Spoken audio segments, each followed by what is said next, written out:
Hallo und herzlich willkommen bei Sugar Princess. Heute zeige ich euch eine wunderschöne, super leckere und cremige Erdbeer-Käsesahnetorte.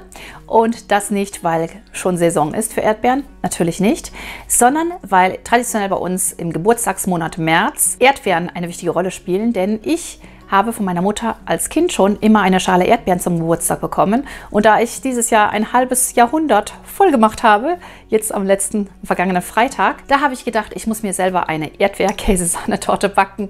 Beides liebe ich total, Käsesahne und Erdbeeren. Und da musste es einfach diese Torte sein. Ja, und die Torte besteht aus meinem hellen Biskuit und einer cremigen Füllung aus natürlich Erdbeeren, meiner Lieblingsbeere und einer wunderbar cremigen Quarkmasse. Ja, und wir starten gleich in die Zubereitung. Alle Zutaten findet ihr wie immer bei mir auf dem Blog zum Nachlesen und zum Ausdrucken und auch hier in der Infobox. Den Biskuit backt ihr euch am besten am Vortag schon mal vor. Der sollte gut gekühlt dann stehen über Nacht und dann lässt er sich auch wunderbar in 2 Böden schneiden. Und wer mein Biskuit-Video mit allen Tipps und Tricks für das Gelingen eines guten Biskuits noch nicht gesehen hat, ich verlinke das mal noch hier oben. Der kann sich es gerne anschauen. Also keine Angst vor Biskuit. Mit diesem Video werdet ihr auf jeden Fall einen super tollen Biskuit backen. Garantiert. Den kann man einfach hier dann aus der Form lösen und sich schön durchschneiden. Und ihr seht, er ist richtig hoch. Und ihr seht, er ist wunderschön geworden. Und jetzt möchte ich mir aber hier noch den ganz, ganz leichten Hubbel abnehmen. So, und jetzt stelle ich mir das Messer auf die Hälfte ein. Also ich habe hier einen 4 cm Boden, das heißt, ich nehme jetzt hier die 2, logischerweise 2 cm stelle ich hier ein und schneide den Boden einmal in der Mitte durch.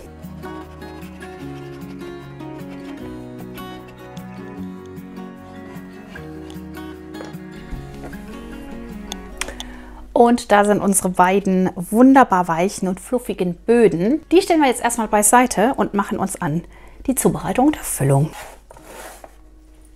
So, als erstes brauchen wir natürlich ein Festigungsmittel und da nehme ich jetzt hier 12 Blätter Gelatine. Ihr könnt natürlich auch Agatine verwenden oder Agar-Agar. Dann bitte die Packungsbeilage beachten. Die Gelatine wird eingeweicht in kaltem Wasser. Das machen wir gleich zu Anfang, weil das braucht so ungefähr 5 Minuten, bis die Gelatine schön wabbelig ist und man sie dann auch ganz einfach auflösen kann. Die stellen wir uns jetzt gerade beiseite.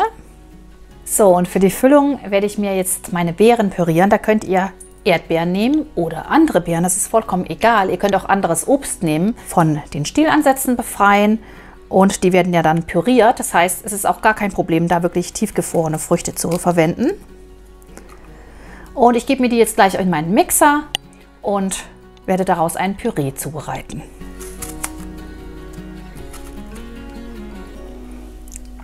So, aus den frisch geputzten und getrockneten Erdbeeren, ist ganz wichtig, dass sie auch abgetrocknet werden, mache ich mir jetzt mein Püree. Ich schneide sie gerade noch vorher klein. Ihr könnt natürlich, wenn ihr einen größeren Mixer habt, so wie den Thermomix zum Beispiel, das einfach gerade reinschmeißen. Das schafft er locker, oder auch einen größeren Smoothie-Mixer. Dieser hier, der ist ein bisschen kleiner, da muss ich das Ganze klein schneiden vorher. Geht wahrscheinlich auch nur in 2 Portionen, weil 500 Gramm Erdbeeren doch schon eine Menge sind.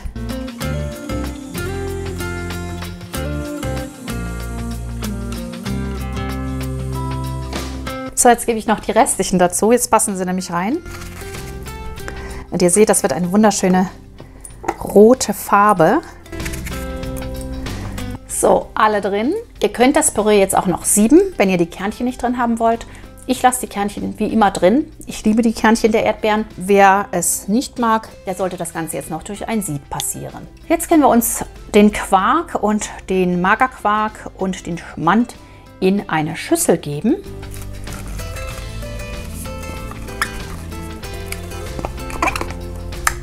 Wir haben jetzt hier insgesamt 500 Gramm Magerquark und 250 Gramm Sahnequark, also Quark mit Fettgehalt 40%.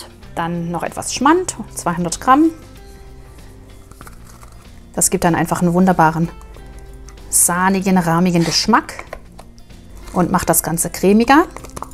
Dann kommt natürlich noch der Zucker hinzu.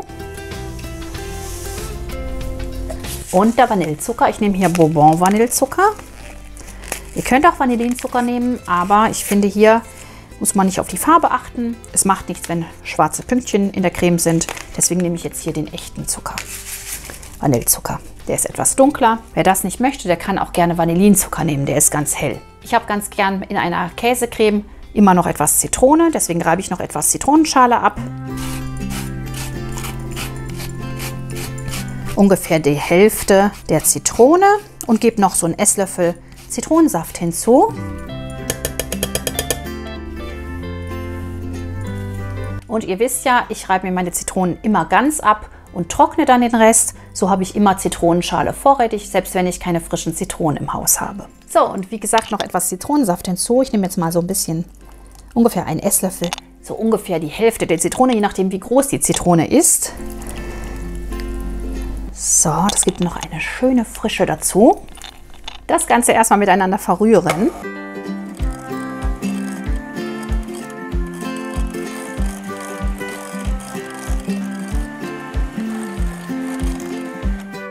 Das reicht auch schon. Und jetzt geben wir uns den Erdbeerpüree dazu. Und das duftet schon wahnsinnig lecker. Und verrühren das auch noch damit.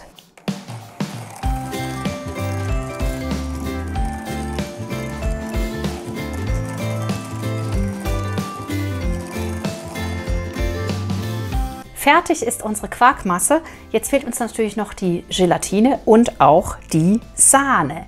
Die Sahne müssen wir uns steif schlagen und die Gelatine muss jetzt aufgelöst werden und mit der Quarkmasse angeglichen. Die Gelatine ist schön aufgequollen und wir müssen sie jetzt einfach gerade ausdrücken mit der Hand, so ein bisschen. Sie darf ruhig noch tropfnass sein. Und jetzt gebe ich sie mir hier in mein Schälchen. Ihr könnt das Ganze auch im Topf machen, auf dem Herd, aber ich mache das immer in der Mikrowelle. Ganz kurz erhitze ich mir jetzt die Gelatine und dann schmilzt sie auch schon. Und auf dem Herd gerade kurz erwärmen und rühren und dann schmilzt sie auch schon. Bloß nicht kochen, das ist wichtig. Einfach nur erhitzen. So sieht die Gelatine aus, gut geschmolzen. Sie war einfach bei mir ein paar Sekunden in der Mikrowelle. Und sie ist natürlich jetzt noch heiß oder warm. Und wenn wir sie jetzt so heiß in unsere Quarkmasse geben würden, dann würde das alles klumpen. Deswegen müssen wir jetzt eine Angleichung vornehmen. Das habe ich auch schon in vielen Videos gezeigt. Wir werden uns jetzt einfach ein paar Esslöffel von der Creme, also so 3 bis 6 Esslöffel, hier hineinrühren und somit die Temperatur der Gelatine angleichen. Und dann erst geben wir die Gelatine in unsere Quarkmasse. Also 1, 2, 3, ich habe gekleckert, leider. Und zur Sicherheit gebe ich immer noch gern 3 weitere Löffel hinzu. Dabei immer schön rühren.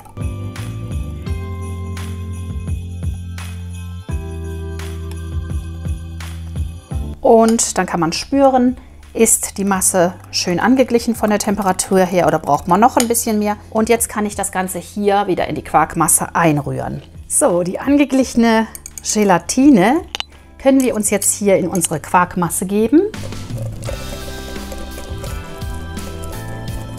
Ich mache das immer gern unterrühren, damit ich wirklich jede Klümpchenbildung vermeiden kann.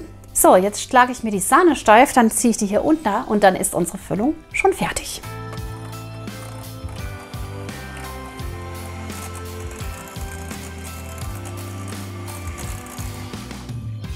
So, die Sahne ist schön steif geschlagen. Sie muss jetzt nicht ultra steif sein. Sie wird ja eh verrührt. Und so können wir sie jetzt unter unsere Füllung heben.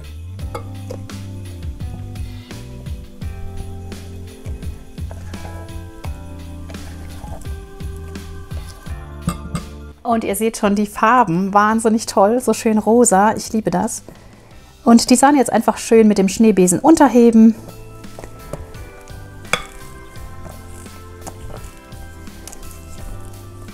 Schauen, dass wirklich alles gut miteinander homogen verrührt ist. Und ihr seht, was für eine wunderschöne rosa Farbe jetzt unsere Käse-Sahne-Füllung hat. Und so können wir jetzt unsere Torte auch schon füllen. So, das ist der unterste Boden. Den habe ich mir jetzt hier auf eine Tortenpappe gelegt und auf meine Drehplatte.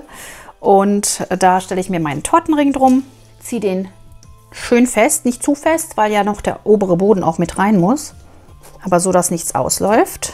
Und jetzt können wir hier die Füllung drauf geben. Ihr könnt natürlich in die Füllung auch noch Beeren einlegen, was ihr wollt natürlich, je nachdem, was eure Füllung jetzt beinhaltet, welche Frucht, welche Beere. Jetzt einfach hier auf den Boden gießen, die Füllung.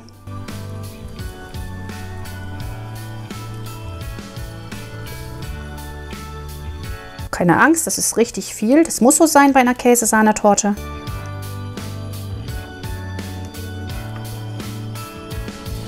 Und da die Füllung sehr, sehr flüssig ist, hat sie sich auch ganz schön verteilt. Und jetzt kann der zweite Boden einfach hier oben aufgelegt werden. Sehr vorsichtig, dass nichts rausdrückt. Einfach nur auflegen und dann wird die Torte sofort kalt gestellt. Am besten über Nacht, mindestens aber 4 Stunden. Und hier ist mein oberer Deckelboden sozusagen. Den habe ich mir umgedreht, dass eine schöne scharfe Kante entsteht. Jetzt vorsichtig auflegen. Deswegen sollte man den Rand auch nicht zu fest ziehen, den Tortenring, damit man also den oberen Boden noch ohne Probleme oben rauf bekommt. So, und ihr seht, es passt genau rein, keinen Millimeter zu viel und zu wenig. So, fertig gefüllt darf unsere Torte nun mindestens 4 Stunden, besser aber wirklich über Nacht, denn es ist wirklich viel Füllung, in die Kühlung. Und dazu nehme ich mir jetzt meinen Tortenretter hier unter meine Tortenpappe. Das könnt ihr auch schon vorher darunter platzieren, sodass ich jetzt die Torte auch ohne Probleme verheben kann und in den Kühlschrank bringen kann. Die Torte war bei mir über Nacht im Kühlschrank und ist schön fest geworden, nehme ich mal an zumindest. Jetzt bleibt uns nur noch ein bisschen Sahne steif zu schlagen, Tuffs aufzuspritzen, mit halbierten oder geviertelten Erdbeeren zu dekorieren und einen Hauch Puderzucker über die Torte und dann können wir sie schon servieren. Natürlich müsst ihr sie nicht so aufpimpen mit der Sahne und den Erdbeeren. Man kann sie auch ganz klassisch einfach nur mit dem Puderzucker überstäuben. Das geht natürlich auch. So, dann nehmen wir uns die Haube mal ab. Den Ring ein ganz klein wenig lockern und dann mit dem scharfen Messer oder Tortenrandmesser hier hineingehen und vorsichtig einfach die Creme vom Ring lösen. Wenn ihr den Ring vorher eingeölt habt, könnt ihr ihn eventuell auch nach oben abziehen. Oder wenn ihr eine Tortenrandfolie verwendet habt.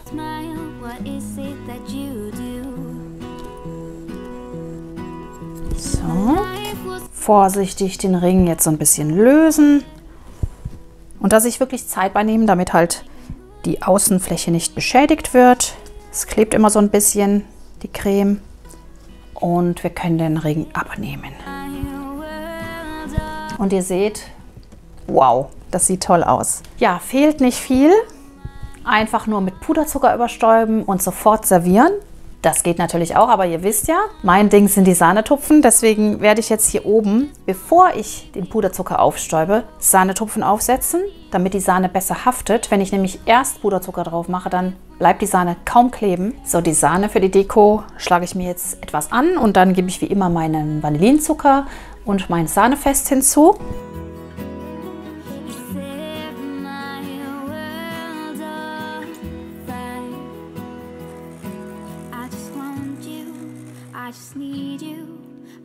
So, und wenn die Sahne so schön steif geschlagen ist, dann können wir sie uns in einen Spritzbeutel mit Stern- oder Lochthülle füllen, was ihr wollt, und die Torte dekorieren. Und damit das jetzt hier gleichmäßig wird, werde ich einen Trick anwenden. Ich lege mir meinen Tortenteiler auf die Torte und da ich ja jetzt hier schlecht eindrücken kann, das funktioniert nicht, werde ich mir einen Hauch Puderzucker schon mal drüber geben. Nur einen Hauch, damit ich einfach sehe, wo die Stücke sind.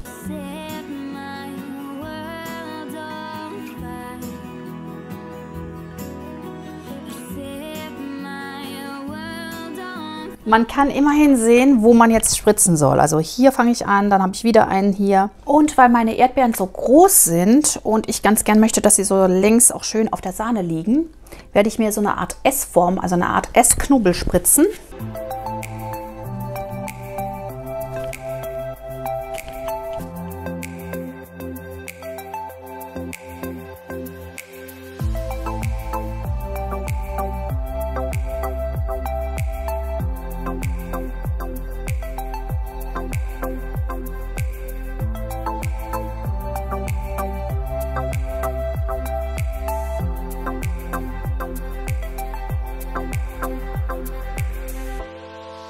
Fehlen nur noch die Erdbeeren und der Hauch Puderzucker. Und den Hauch Puderzucker macht ihr jetzt bevor ihr die Erdbeeren auflegt, logischerweise.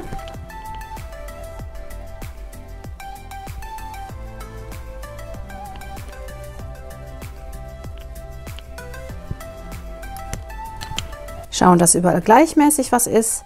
Und ich finde, nicht zu viel machen. Vielleicht in der Mitte etwas mehr. Und dann quasi so zu den Seiten auslaufend. So, und da ich sehr große Erdbeeren ergattert habe, werde ich sie mir vierteln. Ihr könnt sie natürlich auch nur halbieren. Wenn euer Grün nicht so schön ist, könnt ihr auch das Grün komplett abschneiden und hier einfach ein Blättchen Melisse oder Minze dazulegen, damit man einfach noch diesen grünen Farbklecks hat. Und davon brauchen wir natürlich jetzt entsprechend viele Erdbeeren.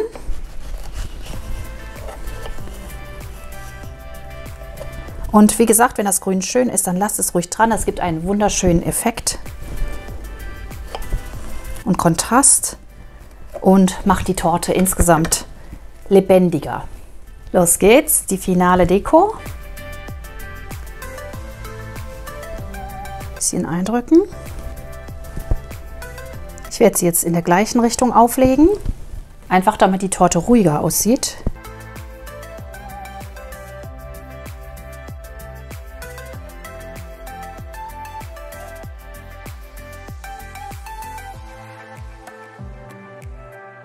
Und ihr seht schon, was es für einen wunderschönen Eindruck macht.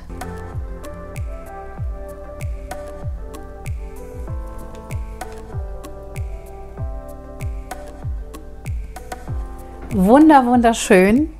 Einfach der Hammer. Ich liebe Erdbeeren und ich liebe Käsesahne. Also das ist die perfekte Geburtstagstorte für mich. So, das Törtchen wird angeschnitten. Ich bin sehr gespannt. Das wird jetzt mein erstes Geburtstagsstückchen. Sägen ist hier am Anfang wichtig, damit man durch den Biskuit durchkommt. Vielleicht ein bisschen stabilisieren.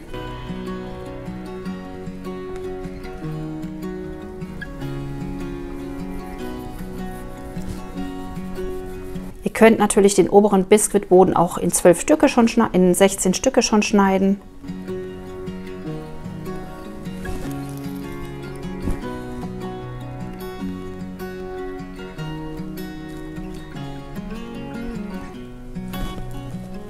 Und so sieht die Torte aus. Wahnsinn. Super lecker. Ich liebe Erdbeertorte und ich liebe Käsesahne. Also sieht fantastisch aus. Wunderschöne Schichten und auch die Körnchen hier, die von den Erdbeeren. Genial. So, dann werde ich das leckere Geburtstagstörtchen einmal probieren.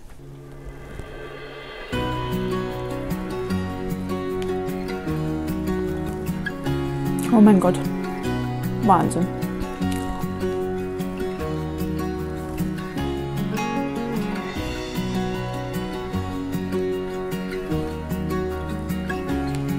Ein Riesenstück.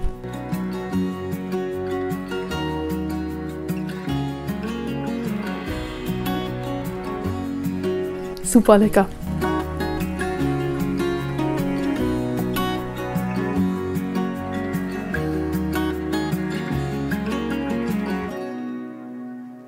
Ja, was kann ich sagen? Also der Biskuit ist super schön fluffig, den kennt ihr ja vielleicht auch schon. Das ist ja mein Biskuit, mein Stammrezept, passt sehr gut zu dieser Torte. Und die Creme ist der absolute Erdbeersahnetraum. Hammer. Also ihr wisst ja, dass ich immer die aktuelle Torte am meisten liebe, aber diese ist wirklich etwas ganz Besonderes und sehr festlich und einfach der Knaller. Das war meine wunderschöne Erdbeer-Käse-Sahnetorte. Sehr passend geeignet für die Ostertage oder für eine Geburtstagstafel, so wie bei mir. Ich freue mich über eure Kommentare, eure Likes. Wenn ihr das Video teilen wollt, gerne. Dann hier unten gibt es eine Teilen-Funktion unter dem Video. Einfach anklicken und per WhatsApp oder in euren Facebook-Gruppen mit euren Freunden teilen, damit ihr anderen auch eine Freude macht. Ich freue mich wie immer auf eure Fotos, eure nachgebackenen Werke und sage, bleibt gesund, bis zum nächsten Sonntag und tschüss!